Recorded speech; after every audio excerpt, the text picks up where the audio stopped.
खमागनी दोस्तों, आज की कहानी है खाटू श्याम जी के बारे में, जिन्हें ये पूरी दुनिया कई नामों से जानती है, जैसे बर्बरीक, तीन बाण के धारी, हारे का सहारा।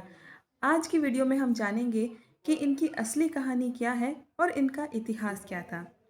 बात है द्वापर युग की, जब पांचों पांडव महाभारत काल से लड़ते आ रहे थे।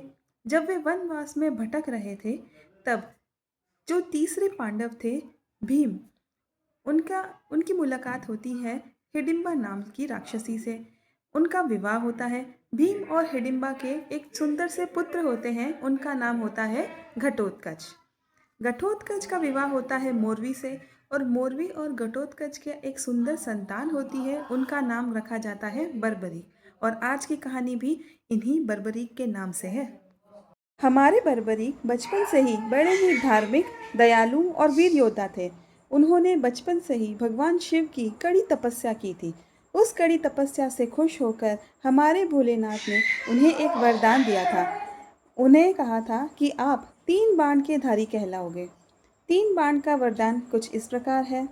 जब वे पहला बाण चलाएंगे, तब पूरी शत्रु की सेना चिन्हित हो जाएगी उस बाण के जैसे। जब वह दूसरा बाण चलाएंगे, तो पूरी शत्रु की योजन की सेना एक ही बाण में समाप्त हो जाएगी। और जब वे तीसरा बाण चलाएंगे, तब वे दोनों बाण फिर से उनकी तरकश में आ जाएंगे। ये तो एक बड़ा ही अलौकिक वरदान हो गया था। इससे वे शूरवीर बन चुके थे। और जब वे बड़े हुए, तब समय आया महाभारत का। और महाभारत काल में उनकी माता मोरवी ने उनसे कहा था, आप कौरवों का साथ दो, क्योंकि आप हारे का सहारा हो। कौरवों का साथ देने के लिए जैसे ही हमारे बर्बरीक प्रस्थान करते हैं, वैसे ही हमारे श्री कृष्ण आते हैं और एक साधु के वेश में उनके सामने खड़े हो जाते हैं। बर्बरीक को ये बिल्कुल भी भान न था कि वे साधु और कोई नहीं, बल्कि असली लीलाधर हमारे श्री कृष्ण हैं। जब श्री कृष्ण ने उनको देखा, तो उन्हें जाते हुए पूछा कि आपके पास में ये जो बाण हैं, क्या वे सच में कायम हैं, या फिर आपको तीन बाण के धारी यूं ही कहा जाता है। तब बर्बरीक ने कहा, नहीं साधुवर, ये बाण सच में काम करते हैं। तो श्री कृष्ण ने कहा कि ठीक है, तो साक्ष्य बताइए।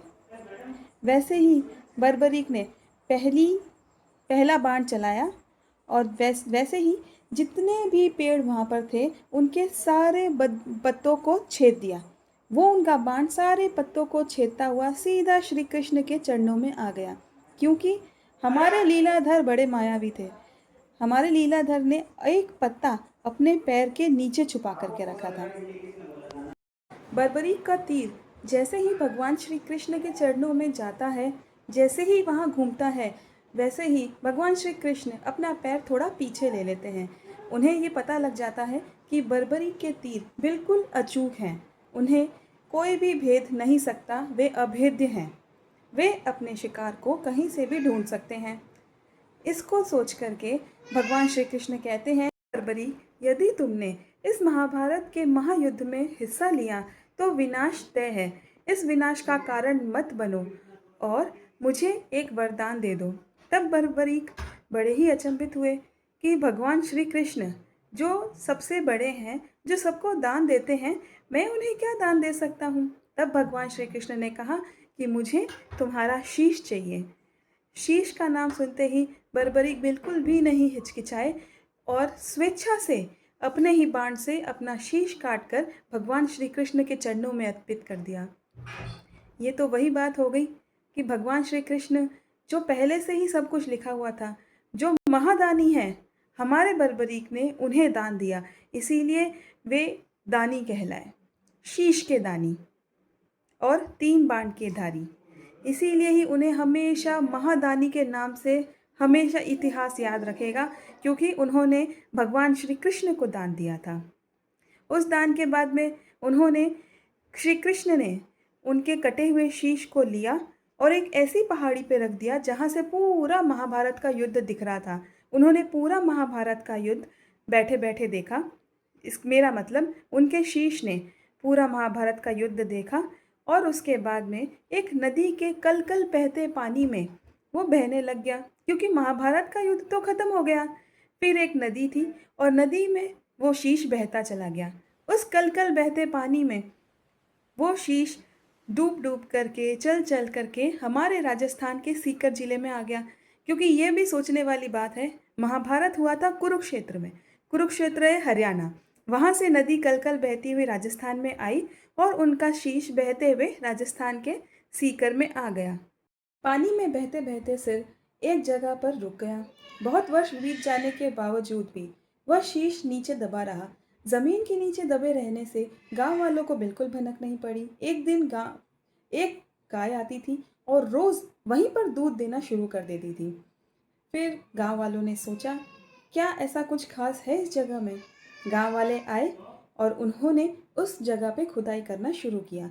खुदाई करने के बाद गाँव वाले देखते हैं कि वहाँ तो एक शीश है। उन्होंने वो शीश ले जाकर वहाँ के ठाकुर व राजा रूप सिंह जी को दे दिया। रूप सिंह जी ने कहा, इस शीश के बारे में हमें तो कुछ भी नहीं पता है।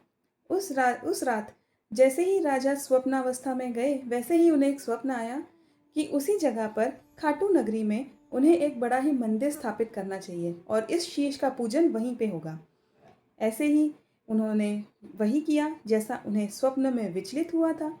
उन्होंने खाटू नगरी में एक बड़ा ही श्याम बाबा का मंदिर बनाया, क्योंकि श्री कृष्ण ने उन्हें वैसे भी वरदान दिया था कि आप कलयुग में पूजे जाएंगे और मेरे नाम से पूजे जाएंगे। खाटू नगरी में वे पूजे गए, इसीलिए उन्हें खाटू श्याम के नाम से बुलाया जाता है। तीन बाण के धारी इसीलिए बुलाया जाता है क्योंकि भगवान शिव ने उन्हें वरदान दिया था। हारे का सहारा उन्हें इसीलिए कहा जाता है क्योंकि वे बड़े महादानी थे। भगवान ने कहा था, जो हर जगह से हार जाएगा, अगर वो तेरे पास में आएगा तो हर मन्नत, हर मुराद उनकी पूरी होगी। और वे महादानी इसीलिए हैं क्योंकि उन्होंने स्वयं लीलाधर को दान दिया है, अपने शीश का दान, जो दोस्तों हम सबके बस की बात बिल्कुल भी नहीं है। हमारे हारे के सहारे, हमारे बर्बरीक, हमारे खाटू श्याम जी इतने महान दयालु और वीर योद्धा थे कि उन्होंने अपने शीश को नवाकर इस महाभारत, या हम कह सकते हैं पूरे द्वापर युग को बचाया और पांडवों को विजय हासिल करने में दान दिया। जय खाटू श्याम।